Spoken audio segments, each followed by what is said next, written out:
Hello everyone, once again welcome to the channel history with Himanshu.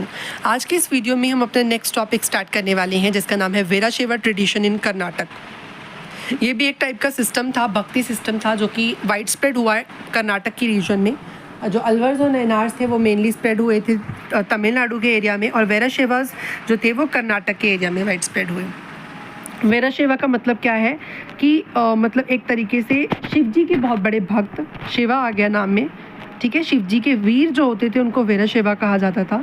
12th century के अंदर ये movement emerge होता है, स्टार्ट होता है बाय एक ब्राह्मण के द्वारा जिसका नाम होता है बासवन्ना, जो कि एक मिनिस्टर थे कालीचूरी रूलर के अंडर, ठीक है।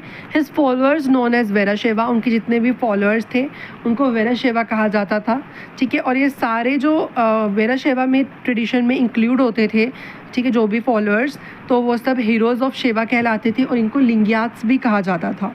लिंग्यात क्यों कहा जाता था? बेसिकली ये एक स्मॉल शिवलिंग को सिल्वर केस के अंदर बंद करके अपनी शोल्डर के अंदर कपड़े से बांध लिया करते थे, ठीक है। और इसीलिए ये शिवलिंग को धारण करते थे, इसीलिए इनको लिंग्यात कहा जाता था, ठीक है। नेक्स्ट है the Lingayats who become monk known as Jangama. जो भी लिंग्यात मॉन्क बन जाया करते थे, साधु संत की ज़िंदगी जीने लग जाया करते थे, उनको जंगामा कहा जाता था। जंगामा बहुत ही ज़्यादा डीपली रिलीजियस मॉन्क होते थे। डीपली रिलीजियस मीन्स बहुत ज़्यादा धार्मिक होते थे और अपने धर्म के साथ जुड़े हुए होते थे। They are gurus of Hindu Shaiva sect. Hindu Shaiva sect के इनको गुरु माना जाता था। जो जंगामा होते थे बहुत ज़्यादा डीपली और रिलीजियस मॉन्क हुआ करते थे और बहुत ज़्यादा एजुकेटेड, मतलब एक तरीके से बहुत ज़्यादा ज्ञान की प्राप्ति इनको हो चुकी होती थी। Lingayat believes that if any person died he meet and unite to Shiva. Lingayats का ये मानना था कि अगर किसी भी पर्सन की डेथ हो जाती है तो वो शिव जी के साथ यूनाइट हो जाता है, मीन्स भगवान शिव के साथ जुड़ जाता है, स्वर्ग में चला जाता है, and not return to the earth again, और इस धरती पर वापस नहीं आता। That's why they cremate the body does not fire. इसीलिए वो उस जो पर्सन की डेथ होती थी उसको जलाते नहीं थे, बल्कि उसको क्रिमेट कर दबा दिया करते थे, ताकि जो है उनको जलाने का, शिव जी के भक्तों को जलाने का पाप उनके सर पर ना लगे। लिंग्यात्स चैलेंज द कास्ट सिस्टम। जिस तरीके से अलवर्स और नयनार्स ने चैलेंज किया था कास्ट सिस्टम को, सभी कलेक्टिवली पार्टिसिपेट कर रहे थे, उसी प्रकार से लिंग्यात भी जो है कास्ट सिस्टम को चैलेंज करते थे। वो बर्थ रीबर्थ की साइकिल में नहीं मानते थे, कि उनका मानना था कि कर्मा बहुत मैटर करते हैं। That's why the people attracted with them. इसी आइडियोलॉजी के चलते लोग जो हैं इस वीराशैवा ट्रेडिशन में बहुत हद तक जुड़ते हैं और इससे अट्रैक्ट होते हैं और बहुत सारे इसके फॉलोअर्स भी बन जाते हैं। Lingayats also encourage some ideas which were disapproved by Dharmashastra. Lingayat बहुत सारे ऐसे आइडियाज़ पे विश्वास रखा करते थे जो कि धर्मशास्त्र को प्रमाणित नहीं थे, मतलब धर्मशास्त्र के अंदर वैलिड नहीं थे। लाइक री मैरिज ऑफ विडोज। इनका मानना था कि अगर कोई भी लेडी, उसके पति की डेथ हो जाती है और वो विडो हो जाती है तो उसकी दोबारा से मैरिज कर देनी चाहिए, जबकि धर्मशास्त्र और धर्मसूत्र ऐसी जो है अलाउंस नहीं प्रोवाइड करता था। दे क्वेश्चन मैनी ब्राह्मणिकल आइडियोलॉजीज। बहुत सारे ब्राह्मण के विचारों को भी क्वेश्चन किया है जो हमारे ये हुआ करते थे वीराशैवा ट्रेडिशन के Lingayats. We know about the tradition through vachanas compose in Kannada.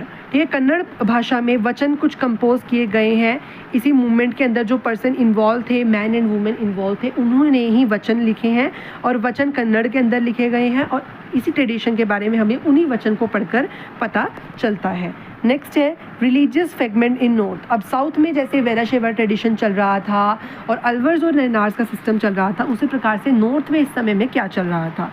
As same as south in north, Vishnu and Shiva were worshipped and ruler support them.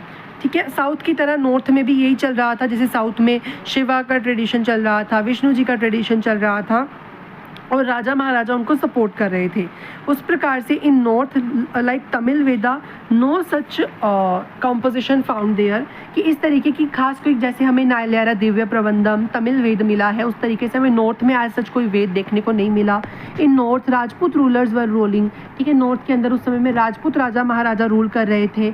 And Brahmanas hold important by performing rituals. और वहाँ पर अभी भी वैदिक ट्रेडिशन ज़्यादा चया चलन में था, ठीक है, और ब्राह्मण जो थे वहाँ पर सेक्रीफाइसेस अभी भी परफॉर्म कर रहे थे।